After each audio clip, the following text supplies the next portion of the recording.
Bendiciones, amados hermanos. Es un privilegio nuevamente que estemos reunidos para compartir la palabra. Entendemos que las cosas que pareciera que van de mal en peor, hoy este temporal y todos los desastres que ha habido, pero una de las cosas que debemos de entender es que estamos viviendo tiempos finales y aunque siempre se ha dado situaciones como la que estamos viviendo, pues lo que preocupa o lo que tal vez no la palabra es preocupa, lo que tal vez llama la atención es la conjunción de todos estos fenómenos casi simultáneamente. Entendemos que Dios está en control y aunque parezca que no es así, esa es una realidad. No debemos de perder de vista que Dios sigue en control de todas las circunstancias.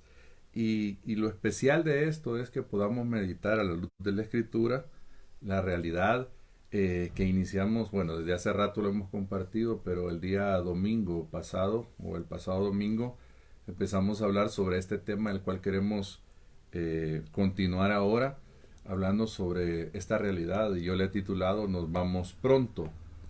Bendigo al Señor por cada uno de los que ya están conectados, los que han de conectarse en unos momentos, y adelantarle que al final, como siempre lo hacemos, vamos a estar orando de manera especial.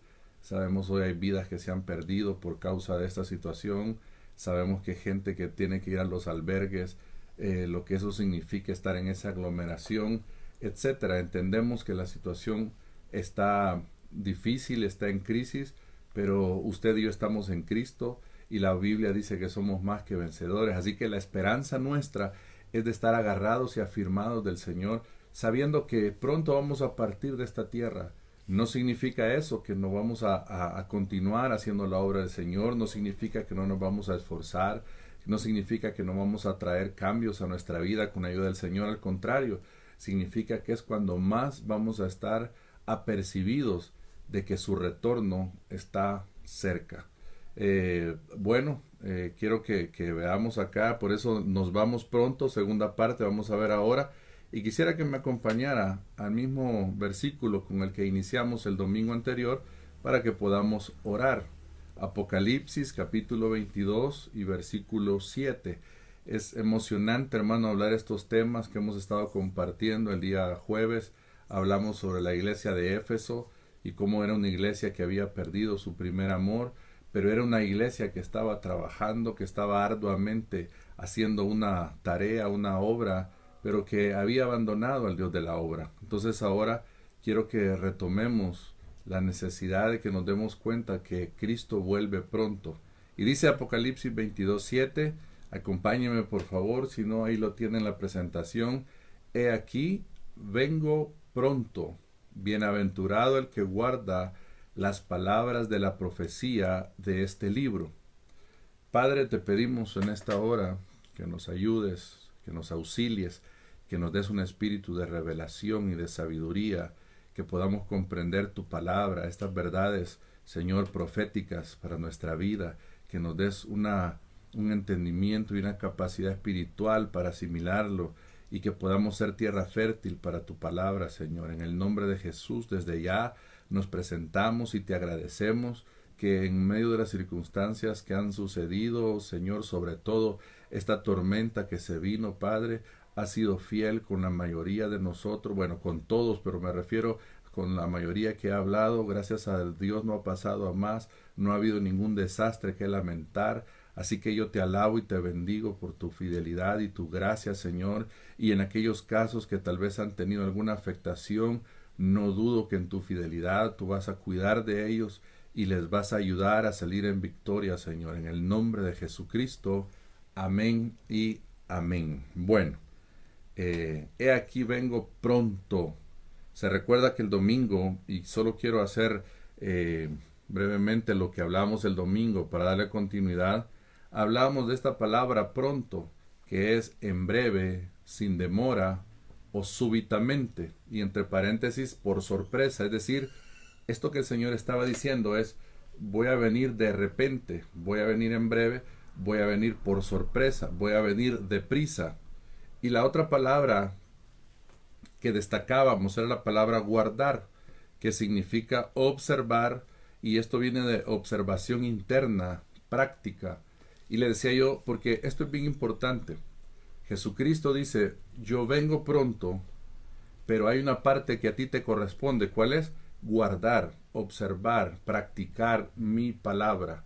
Entonces, yo le hablaba el domingo y quiero reiterárselo hoy, que cuando el Señor dice, yo vengo pronto, no significa que nosotros vamos a estar en pasividad. Al contrario, hay una labor que hacer delante de Él, sobre todo con lo que estamos viendo, sobre todo con nuestra vida, con nuestra devoción, con nuestra rendición a Él, con rendirle áreas, con traer un cambio, una transformación con la ayuda del Espíritu, con la ayuda de su palabra.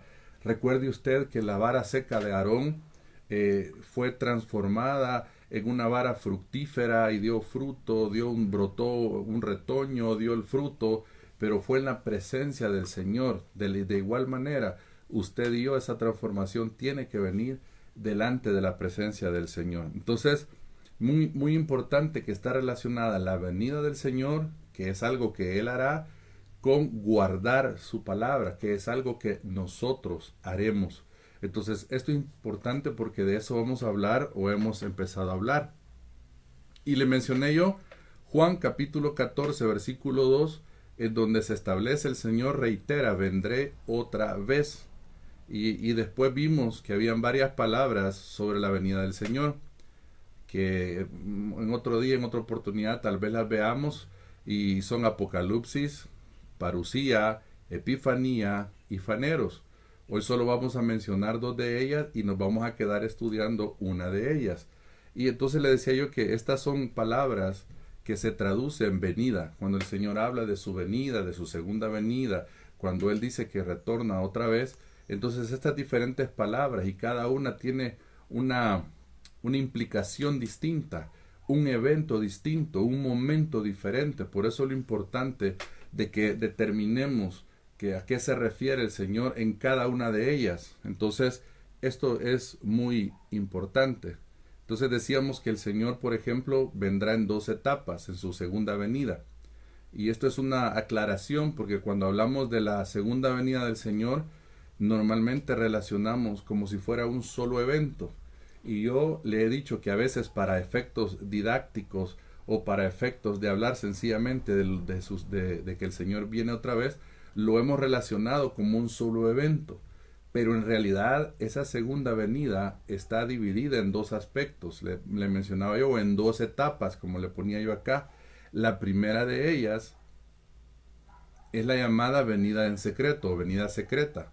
Esta es donde está la palabra parusía, y ahí está el griego, la Strong Concordance, el número del griego.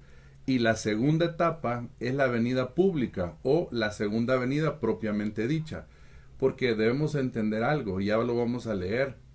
El rapto de la iglesia, el arrebatamiento de la iglesia, como ya lo vamos a leer en un momento, no es literal que Jesús viene acá a la tierra, sino que nosotros nos encontramos con Él en las nubes. Y esa es parte o preámbulo de su segunda venida literal. Entonces, vea lo importante de esto que hemos platicado. La venida secreta y la venida pública o segunda venida propiamente dicha. Esta palabra para la segunda venida propiamente dicha es la palabra epifanía. En el griego, la Strong Concordance es 2015 o 2015, para que usted pueda buscarlo. Entonces, ¿qué le quiero mencionar yo al darle este griego, al darle este significado en el original? Es que debemos de ver los versículos relacionados con cada una de estas palabras para que nos preparemos. Por ejemplo, todos los versículos que hablen de la palabra parusía van a estar relacionados a la segunda venida del Señor en la primera etapa. ¿Cuál es esa primera etapa? Pues el arrebatamiento. Entonces, eso es lo que nos interesa hoy por hoy, aunque otro día vamos a ver o hablar de la segunda venida propiamente dicha, y de eso hemos empezado a hablar. ¿Por qué? Porque usted y yo estábamos preparándonos o anhelamos estar preparados para cuando el Señor venga. Entonces, esto es bien importante. De acá la palabra, por eso parusía, que quiere decir venida secreta, o la hemos relacionado como venida secreta. Y también hablamos, esto solo es parte del resumen, por eso voy un poquito así rápido. En 1 Tesalonicenses 4:17 dijimos, luego nosotros los que vivimos, bueno, lo leímos desde el 15, pero yo solo quiero recordar el 17.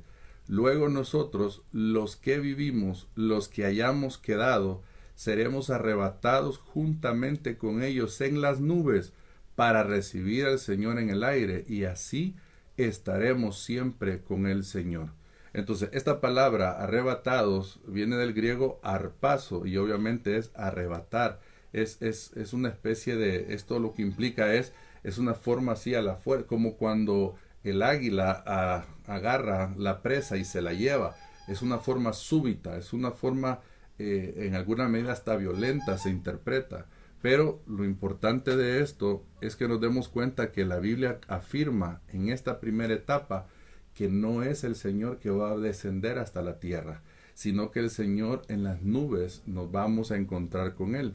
Entonces, hasta aquí hemos ido diciendo que todo esto generó en los discípulos una serie de inquietudes que le empiezan a decir ahí en Mateo 24:3, y lo leímos, solo le voy a leer en la parte pertinente. Dinos, ¿cuándo serán estas cosas y qué señal habrá de tu parucía o de tu venida y del fin del siglo?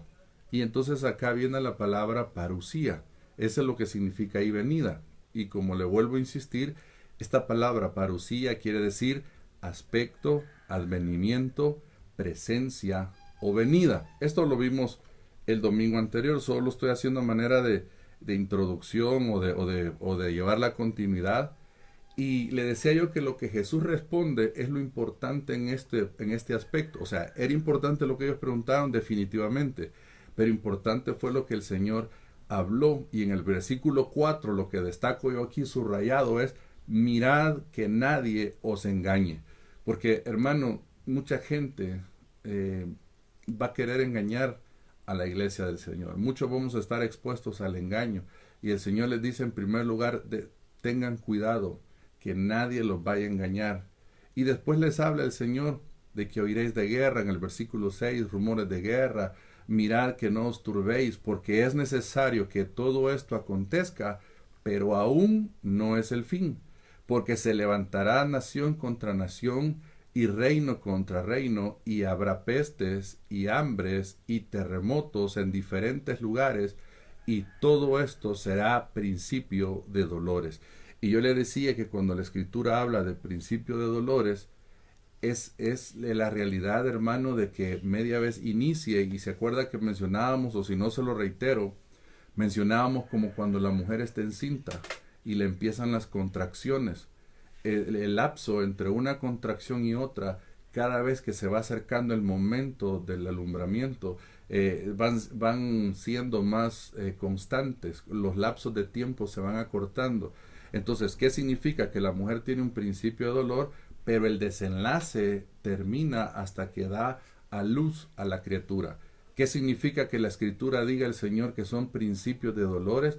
Hermano, que esto ya no se detiene hasta el desenlace, que veamos a nuestro Señor Jesucristo viniendo por su iglesia. Entonces debemos de estar apercibidos, porque tarde o temprano el Señor viene por cada uno de nosotros, por cada uno de los que hemos creído, viene por su iglesia. Entonces por eso entramos a hablar sobre los aspectos, sobre la parucía del Señor. Aquellos versículos, le decía yo, que tienen que ver con esta palabra parucía, porque están bajo el contexto de esa venida secreta. Porque si yo le pregunto a usted, todos nos queremos ir con el Señor.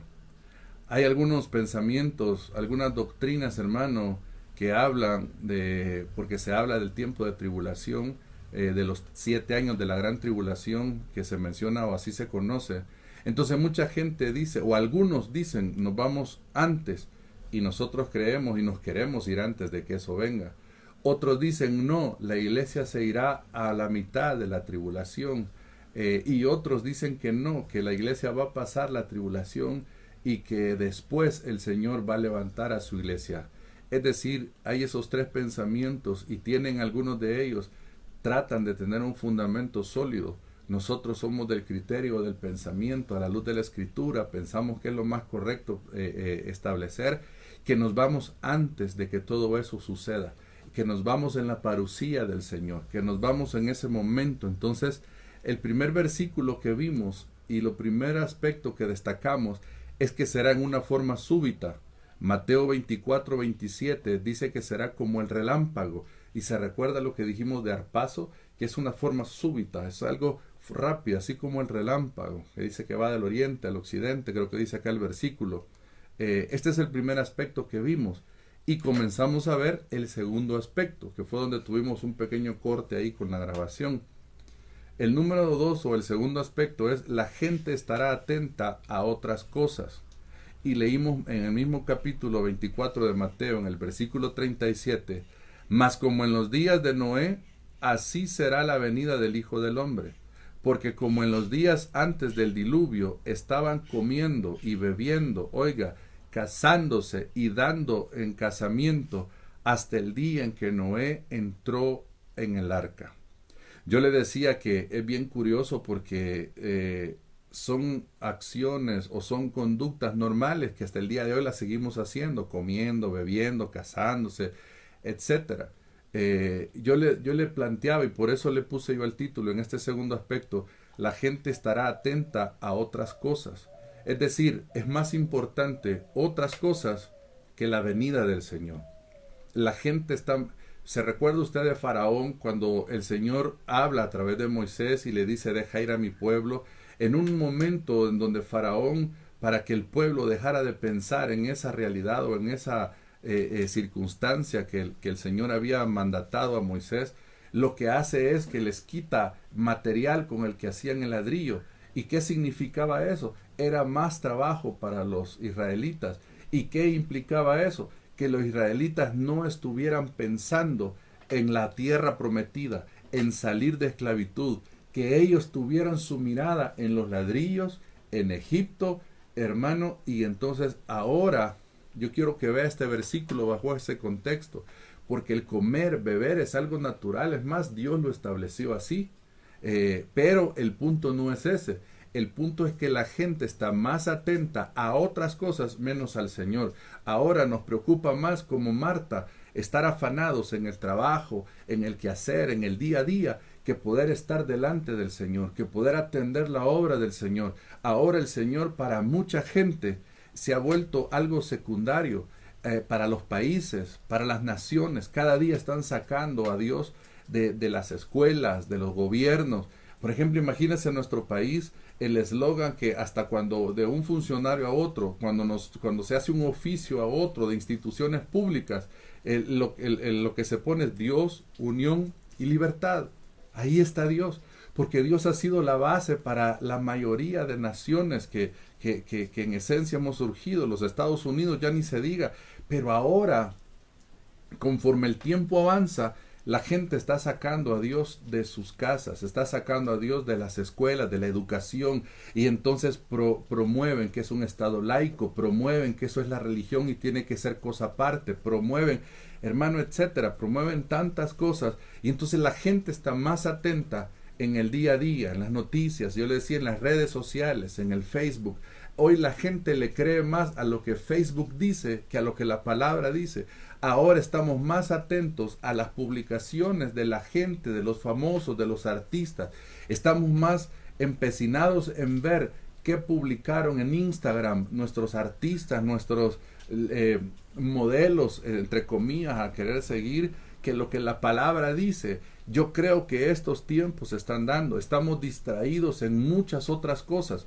Estamos distraídos en el día a día, estamos distraídos, y usted dirá, hermano, pero son cosas necesarias. Sí, también lo era comer y casarse en el tiempo de Noé. Entonces lo que el Señor, creo yo, nos está dando la enseñanza acá es que pueden ser cosas entre comillas buenas que estemos haciendo. El problema es que eso nos distraiga de estar en lo principal que debemos de estar, con nuestra mirada en el Señor, con nuestra confianza en Él, cumpliendo su voluntad, sirviéndole a Él, alabándole a Él, exaltándole a Él. Entonces a veces, hermano, tiene que suceder situaciones que Dios permite para que nos sacuda en nuestra pasividad, en nuestra quietud, para que volvamos nuestra mirada y clamemos al Señor. Y le pongo un ejemplo que se dio en la Escritura, la tierra de Nínive, esta nación de Nínive.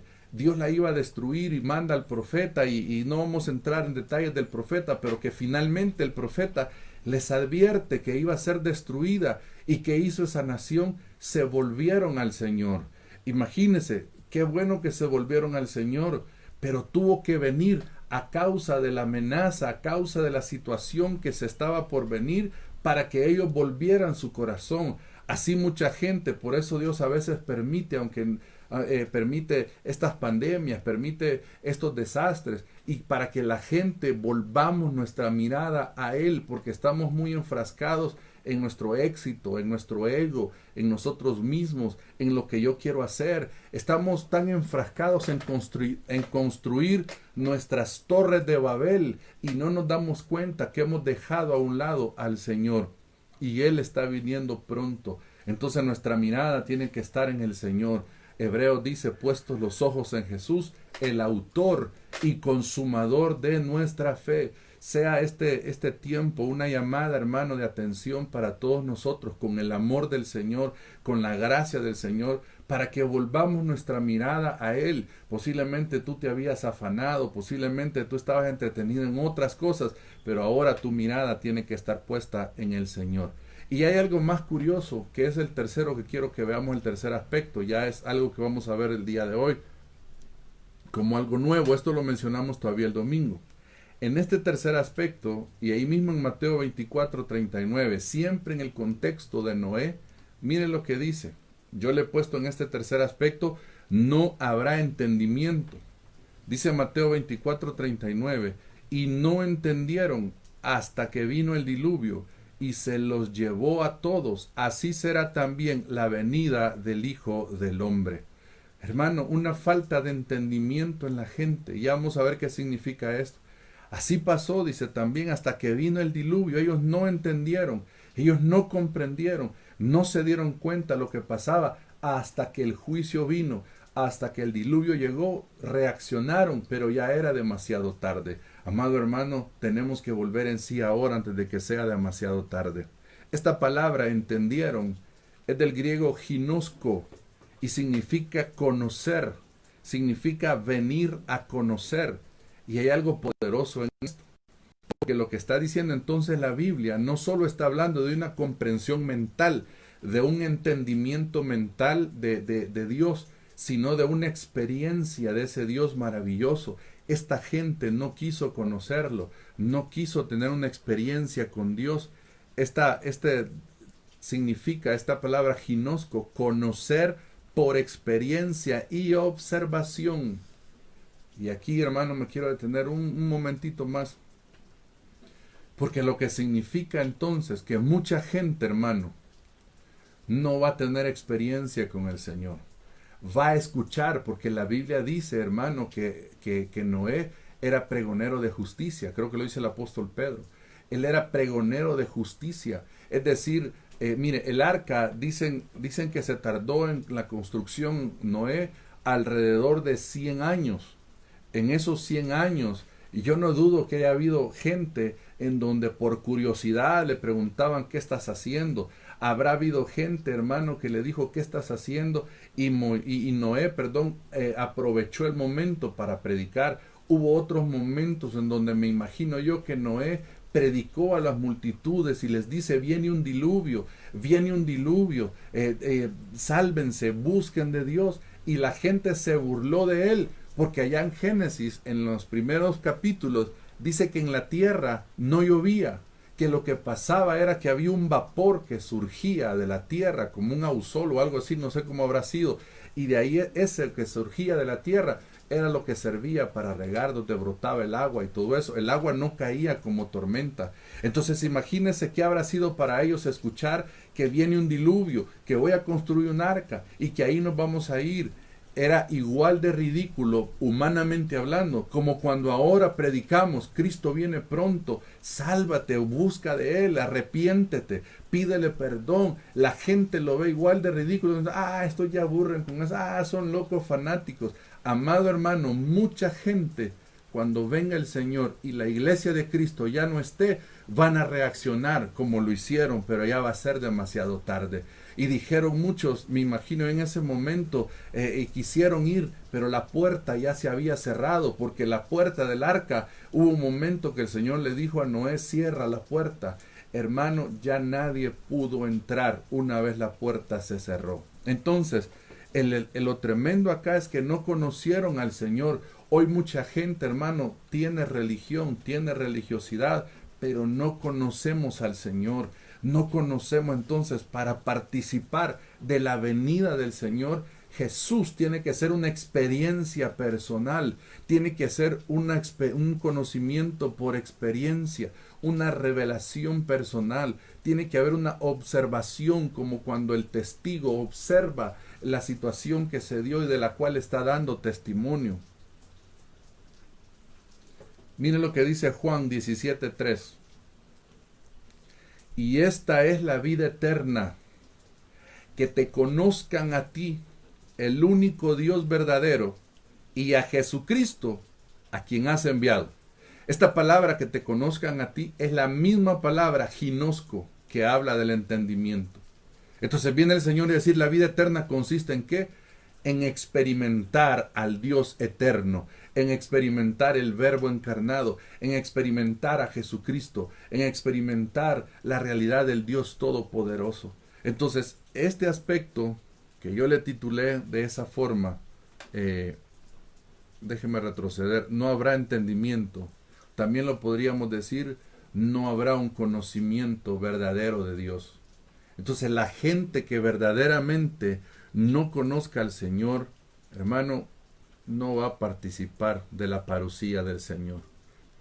Cristo es una realidad, Cristo es una verdad que tiene que ser experimentada. Si tú estás en una religión, yo no te voy a decir que salgas de ahí, eso lo va a hacer Dios. Lo que sí te voy a decir es, prueba y experimenta al Dios vivo, al Dios verdadero, que hizo los cielos y la tierra, y tu vida va a ser transformada.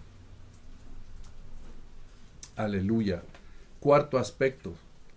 Yo ponía acá conducta piadosa y santa. Fíjese. Dice 1 Tesalonicenses 3:12. Le pedimos al Señor que los haga amarse más los unos a los otros y amar también a todos por igual, porque así los amamos nosotros a ustedes. También le pedimos al Señor Jesús que les dé fuerzas para confiar plenamente en Dios y les dé también un corazón puro y sin pecado. Así, cuando Él venga, y esta palabra igual es parucía, con todo su pueblo especial, nadie podrá acusarlos de nada delante de Dios. De ahí, por eso, una conducta piadosa y santa. Entonces, lo que tenemos que caminar con la ayuda del Señor y de su Espíritu Santo, hermano, es caminar bajo una realidad en nuestra vida, en santidad, consagrándonos a Dios. Entendemos que fallamos, entendemos que pecamos, entendemos que damos lugar a la carne, pero que no se vuelva eso ni un hobby ni una práctica como antes, que ahora sea la excepción, que la regla ahora sea que estemos buscando del Señor, que cada día le digamos, Señor, necesito de ti, necesito cambiar todo aquello que en mi corazón está, que a ti no te agrade, necesito caminar y andar en el Espíritu y no satisfacer los deseos de la carne. Necesito, Señor, que mi mirada, como decíamos hace un momento, esté puesta en lo eterno y no esté yo en los placeres temporales del pecado, como lo hizo Moisés cuando dice que sufrió el vituperio de Cristo. Hermano, ¿por qué? Porque él estaba pensando más allá, él estaba viendo lo eterno, no estaba pensando en las riquezas acá temporales, sino en lo eterno. Entonces esto es muy importante, porque esta conducta piadosa y santa nos habla de una vida dedicada a Dios. No estoy hablando acá de una vida exenta de pecado.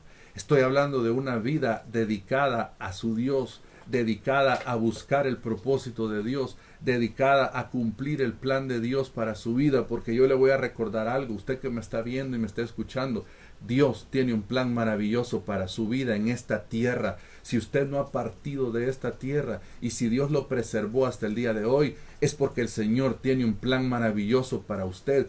Y el primer aspecto de ese plan maravilloso es que le conozca a Él como su Señor, como la realidad del Dios vivo y verdadero. Ese es parte de ese propósito maravilloso. Y de ahí se desprenden todos los otros propósitos, como el que seamos sus siervos, como el que Dios nos use para bendición de otros. Pero lo importante, cuando Él escogió a los 12 discípulos en el Evangelio de Marcos, en los primeros capítulos, cuando habla que los escogió, dice que escogió a 12, que los estableció y los llamó apóstoles, pero dice que lo primero, para que estuviesen con Él y para enviarlos a predicar. Lo primero que el Señor quiere es la experiencia con Él y luego que le sirvamos a Él, que trabajemos en su obra. Y de esto ya vamos a hablar en un momento también. Quinto aspecto. Previo a la venida del Señor, mire este otro aspecto. Debemos de estar trabajando en la obra, dando fruto. Dice 1 Tesalonicenses 2:19, le voy a leer esta versión lenguaje sencillo. Teníamos deseos de verlos, pues cuando nuestro Señor Jesús regrese y oiga y nos pida cuentas, nos sentiremos orgullosos, felices y seguros de nuestro trabajo por ustedes. Ahí subrayé nuestro trabajo por ustedes. Verso 20. Ustedes son nuestro orgullo y alegría. ¿Qué es lo otro que veo yo acá? Que lo que el apóstol está estableciendo, que previo a la venida del Señor, el trabajo en la obra, el fruto de la obra, era una realidad. Amado hermano, vuelvo a insistir porque te lo acabo de decir en el ítem anterior. Debemos de estar trabajando y dando fruto en la obra del Señor.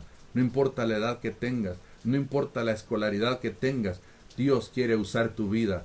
Dios tiene un trabajo que ha asignado para ti, para que tú lo puedas hacer. Puede comenzar en tu entorno, puede comenzar con tus hijos, con tu cónyuge, con tus padres, puede comenzar con un amigo en la oficina, puede con alguien cercano a ti, un hermano, una hermana, un papá, un hijo, un sobrino. Yo no sé aquí a dónde y con cuánto Dios te va a permitir ser de bendición. A Ananías le permitió ser de bendición con una persona, por lo menos que la Biblia destaca, posiblemente lo hizo con más, pero la Biblia destaca que Ananías fue de bendición para una sola persona llamada Saulo de Tarso, y Saulo de Tarso se volvió el perito arquitecto de la iglesia. Mire qué importante obedecer y hacer la obra del Señor. Ananías en un momento tuvo temor y le dijo: Señor, pero las cosas que se dicen de este hombre, porque era perseguidor de la iglesia, porque él había dado su aval para poder asesinar a muchos cristianos, los iba a sacar de las sinagogas, contaba con la autorización de los principales sacerdotes, pero el apóstol Pablo empezó a trabajar de tal manera que llega un momento y dice: teníamos deseos de verlos, pues cuando nuestro Señor Jesús regrese y nos pida cuentas, nos sentiremos orgullosos y felices. Cuando el Señor venga y nos diga: ¿qué hiciste, siervo, con lo que te encomendé, con los talentos que te di, con los dones que te di? Y entonces le digamos: Señor, un talento me diste, fui y lo enterré. O le podemos decir: Señor, 3 talentos me diste y fui y los puse a trabajar y aquí está lo que produje. Hermano, eso va a ser la diferencia. Aquí el apóstol Pablo está diciendo en una manera tan sorprendente: ya tengo un fruto que enseñarle al Señor, ya hay un trabajo que le estoy enseñando. Amado hermano, qué reto más extraordinario que tenemos: trabajar y dar fruto. Sexto aspecto que tiene que ver previo a la venida del Señor es la restauración total.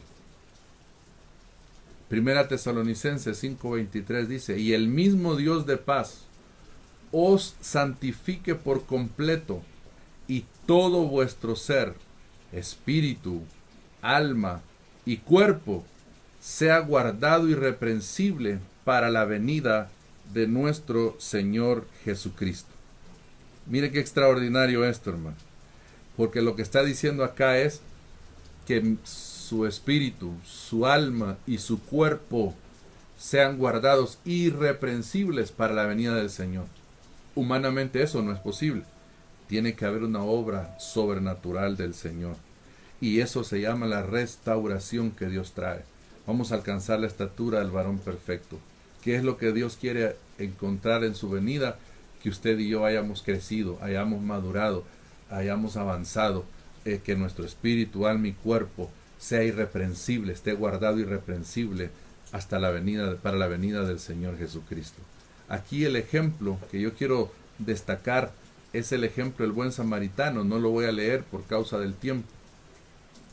El buen samaritano se trata de aquel episodio que el sacerdote, levita, pasaron de largo, un hombre que había quedado medio muerto, y el tercer personaje es un samaritano que iba de camino y fue movido a misericordia, se detuvo, curó las heridas del hombre, les puso vino y aceite, si no mal recuerdo, les puso vendas y se lo llevó al mesón. Y dice la Biblia que el verso 34 en Lucas 10, y acercándose vendó sus heridas y echándoles aceite y vino y poniéndole en su cabalgadura, lo llevó al mesón y cuidó de él. Otro día, al partir, sacó 2 denarios y los dio al mesonero y le dijo, cuídamele, y todo lo que gastes de más, yo te lo pagaré cuando regrese. Oiga qué extraordinario esto.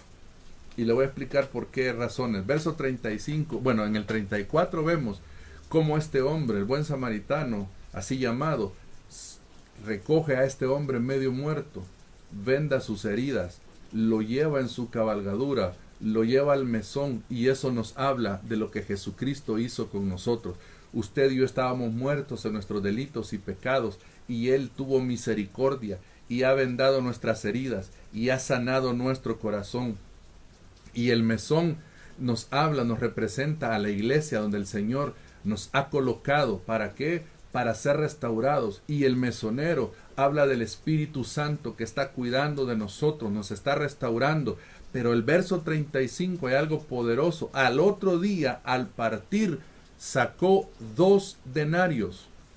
Un denario era el salario de un día. Entonces, lo que significa que al darle 2 denarios, le dio el pago de 2 días. Dice la palabra del Señor que para él un día es como 1000 años y 1000 años como un día. De acá es donde muchos han interpretado, hermano, que estos 2 días relacionados acá, porque él habla, yo te lo pagaré cuando regrese. Él le dejó para 2 días. 2 días nos hablan de 2000 años. 2000 años han pasado de la venida del Señor, de la primera venida.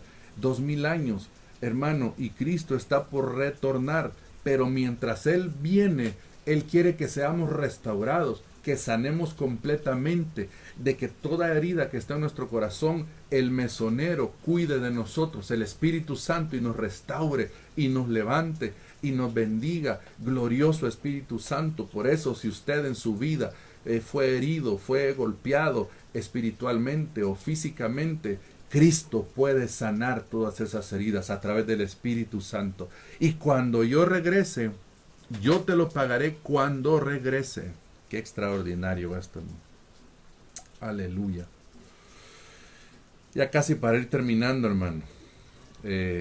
Número 7, firmes en nuestra forma de pensar sobre su retorno. Dice 2 Tesalonicenses 2:1, pero con respecto a la venida de nuestro Señor Jesucristo y nuestra reunión con Él, os rogamos, hermanos, que no os dejéis mover fácilmente de vuestro modo de pensar, ni os conturbéis ni por espíritu, ni por palabra, ni por carta, como si fuera nuestra, en el sentido que el día del Señor está cerca. Imagínese esto, hermano. Una de las cosas, de aspectos que debemos de cuidar es nuestra forma de pensar respecto a la venida del Señor, que nos mantengamos firmes. ¿Por qué? Porque el mismo apóstol dice, miren, ni por espíritu ni por palabra se han cambiado sus pensamientos acerca de que el Señor está cerca. Hermano amado, hoy mucha gente está diciendo, y el Señor ya no viene. Mucha gente está diciendo, eso es mentira, eso es manipuleo, eso es para meter miedo. Y entonces están queriendo, hermano, amedrentar a muchos. Y muchos han dejado de pensar de esta forma y han cambiado sus prioridades. Y para muchos el Señor ya no viene. Y para muchos el Señor mintió al decir que volvía pronto.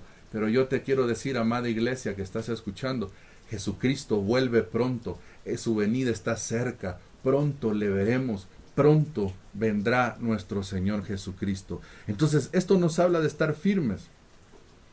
Interesante porque en 1 Juan 2:28 dice, y ahora, hijitos, permaneced en Él para que cuando se manifieste tengamos confianza para que en su venida, en su parucía, no nos alejemos de Él avergonzados. Porque esta forma de pensar, hermano, porque al cambiar nuestra forma de pensar acerca de que el Señor ya no viene o que el Señor no va a cumplir como Él dijo, nos puede llevar a vivir de una forma equivocada. Y por eso dice acá, muchos se van a alejar avergonzados en su parucía. ¿Por qué? Porque no permanecieron. Amado hermano, mi llamada para ti es permanece, permanece, aunque veas que las circunstancias van como de mal en peor, que pareciera tras la pandemia viene este desastre, tras esto viene lo otro, tras esto en tu familia, puede ser y eso te quiera mover y el enemigo aproveche para decirte eso, pero yo te digo de parte del Señor, permanece porque Cristo vuelve pronto y no nos vamos a alejar avergonzados de su venida. Y termino, hermano, con esta número 8, este octavo aspecto. Tengamos paciencia. Eso está muy relacionado al anterior. Bueno, a todo. Santiago 5:7 dice, por tanto, hermanos, tened paciencia hasta la venida del Señor. Mirad cómo el labrador espera el precioso fruto de la tierra, aguardando con paciencia hasta que reciba la lluvia temprana y la tardía. Tened también vosotros paciencia y afirmad vuestros corazones, porque la venida del Señor se acerca. Esta palabra paciencia, macrotumeo, quiere decir tener temperamento paciente. Y es interesante, hermano, porque está compuesta. Macros es largo y tumos es mente. Entonces esto significa tener largura de mente o de ánimo. Entonces fíjese esto, esta paciencia es relacionada a la anterior, es que nuestra forma de pensar se mantenga firme, es que tengamos el temperamento que nos lleve a esperar en el Señor, a que no nos desesperemos, a aguardar la venida del Señor. Vendrán voces, vendrán circunstancias, vendrán cosas que nos van a querer mover de nuestro lugar, pero hermanos, seamos pacientes hasta la venida del Señor. Y alguien me dirá, hermano, pero yo he sido paciente y mire, no me ha ido tan bien. No te preocupes, el Señor conoce eso y el Señor te ha de recompensar todo lo que tú has vivido. Mire este pensamiento, la paciencia es la cualidad que no se rinde ante las circunstancias ni sucumbe bajo la prueba.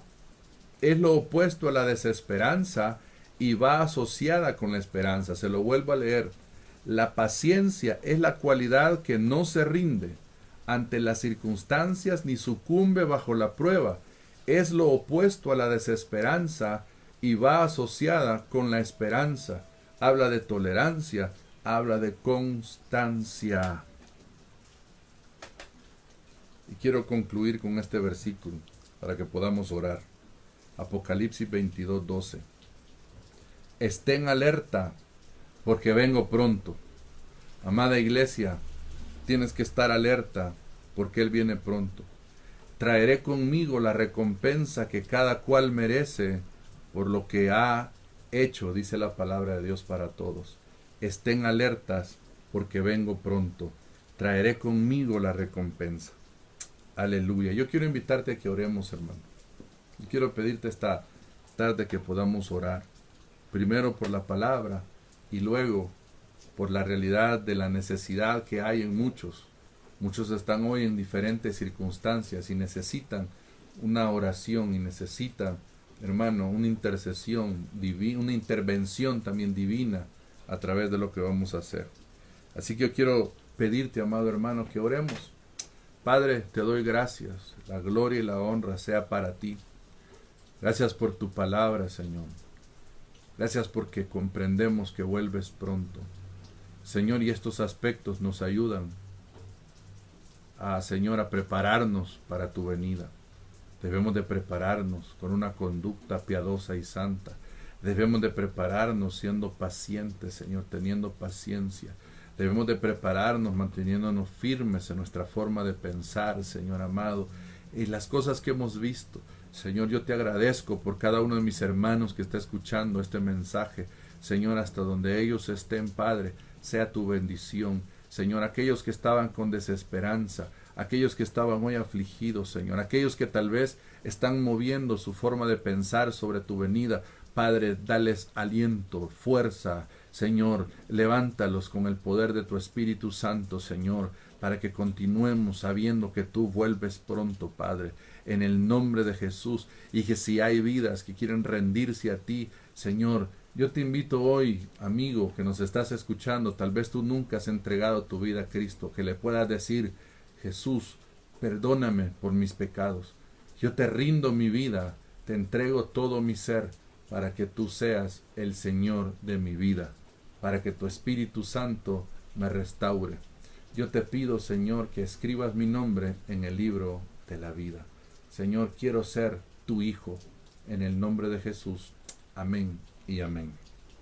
Bueno, queremos finalmente, hermano, en estos últimos minutos orar. Hay diferentes peticiones. No sé si hay más peticiones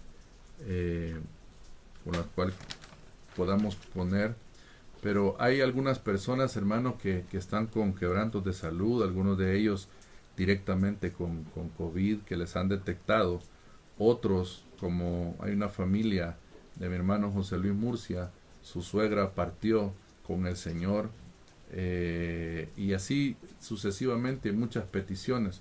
Yo quisiera presentar muchas de ellas delante del Señor. Y si usted tiene alguna petición, póngala ahí delante del Señor o escríbala o preséntela. Dios conoce su corazón y vamos a orar. Vamos a tomar un tiempo, unos 5 o 10 minutos para orar y clamar al Señor. Padre, en el nombre de Jesús, Señor, gracias en esta hora, gracias esta oportunidad, Señor, que nos das de poder dirigirnos con confianza, con libertad y acercarnos al trono de la gracia, Señor, para alcanzar el auxilio oportuno, para hallar socorro, Señor, para encontrarte a ti, tu gracia, tu favor, Señor amado, y con esa confianza y con esa libertad que somos tus hijos y que tú eres un Padre bueno, queremos orar, Señor, y queremos pedir, Señor amado, por la fortaleza para la familia de mi hermano José Luis Murcia, para su esposa Beatriz, Padre, por la pérdida de su madre.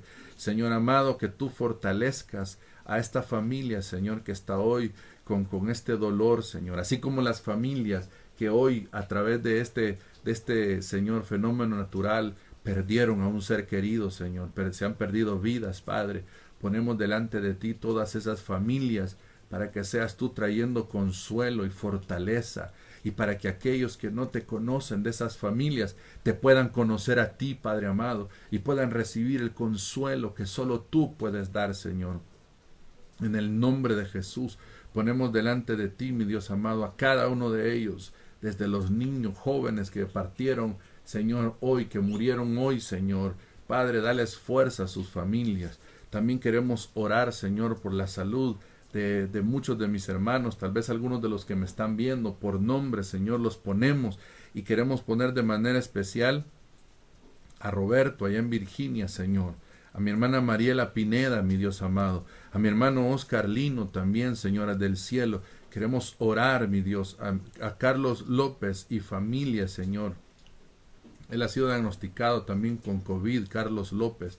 Padre, queremos orar, Señor, por su vida y por aquellos hermanos cercanos o familiares a los hermanos que tal vez les han diagnosticado esta enfermedad, Señor, para que tú fortalezcas sus vidas, traigas sanidad, su sistema inmunológico, Señor, sea sobrenaturalmente nutrido, Señor amado, sea fortalecido, Señor del cielo, y te doy gloria y honra desde ya. Y por aquellos que están con diferentes, Señor, quebrantos de salud, como el caso de Roberto, de Mariela, Señor, pon tu mano de poder sobre ellos, Padre. Señor, poderoso eres tú para obrar en sus almas y en sus cuerpos, Señor del cielo. Obra, Señor, hasta donde ellos están. Pedimos tu gracia, tu favor y tu misericordia, Señor amado, por mi hermano Oscar Lino también, Señor, para que tú restaures su salud. Señor, hasta donde él está lo bendecimos y lo cubrimos, Señor amado. Gracias, Señor, porque sabemos que tú has tenido cuidado hasta el día de hoy, pero restaura su salud, Padre, sobrenaturalmente, Señor amado, así como la vida de Carlos López, Señor, y así como la vida de cada uno de los que mis hermanos tal vez han puesto alguna petición, Señor amado, para que tú fortalezcas y sanes los cuerpos, las almas, Señor. En general, Padre, por protección, por esta enfermedad, Señor, y por estas tormentas. Parece ser que esto se ha ido degradando, esta tormenta, Señor, y te alabamos y te bendecimos, pero los estragos que se han dado, y en muchos lugares la tierra ha quedado floja, Señor, y pueden haber derrumbes o deslaves. Por favor, Padre amado, salvaguarda esas vidas, Señor amado. En el nombre de Jesús, pon en ellos, Señor, así como hiciste sobre José cuando venía aquel rey, Señor, a destruirlos y les inquietaste a moverse del lugar. Así sea sobre aquellos lugares, Señor amado, en donde haya gente expuesta, Señor, a un derrumbe, a un deslave, a un río, Señor, que tú les inquietes a salir antes que eso suceda, Señor amado. Por favor, Señor, oramos por nuestro país, por nuestra nación, Señor, por esta circunstancia que estamos viviendo, por esta enfermedad, esta pandemia y por esta tormenta y estos desastres que han sucedido, Señor. Ten misericordia de nuestra nación, Señor. Bendecimos al presidente, su gabinete, a los diputados, Señor, a los magistrados, Señor, que les dé sabiduría, Padre, para que en estos tiempos, Señor, lejos de pelear entre ellos, Señor, trabajen en pos del pueblo, Señor amado, en pos de la nación y te honren a ti, Señor. Ten misericordia. Los bendecimos, Señor, en el nombre de Jesús y por nuestras familias, Señor, y por nuestros hogares, Señor. Nuestra familia espiritual y nuestra familia natural, Señor, sea guardada en el hueco de tu mano. Amado hermano, bendice y cubre a tu familia con oración. Dile, Señor, en el nombre de Jesús, y si tu familia está en otro departamento o está en otro país o no está cerca contigo, dile, Señor, hasta donde ellos están, Señor, yo cubro a mi familia con oración, Señor, en el nombre de Jesús. Yo te pido que tú los rodees con ángeles, Señor, y les guarden, Padre.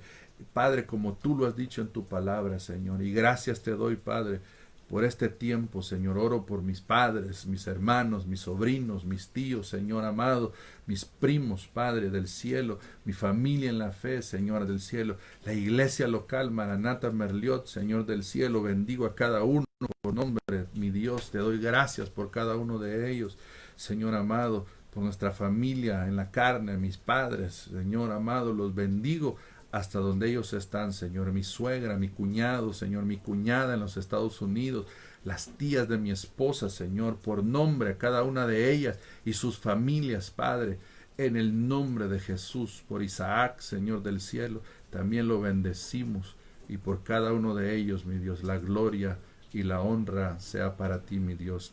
Amén y amén. Amado hermano, sé que ha sido una tarde de bendición. Y sé que el Señor va a escuchar nuestras oraciones y va a responder. Que el Señor te siga bendiciendo y te siga ayudando. Y si necesitas oración, no dudes en llamarnos o en escribirnos por inbox o por un mensaje directo o como tú lo puedas creer conveniente hacer. Y si en algo podemos ayudarte, estamos a la orden. Que el Señor te bendiga. Nos vemos.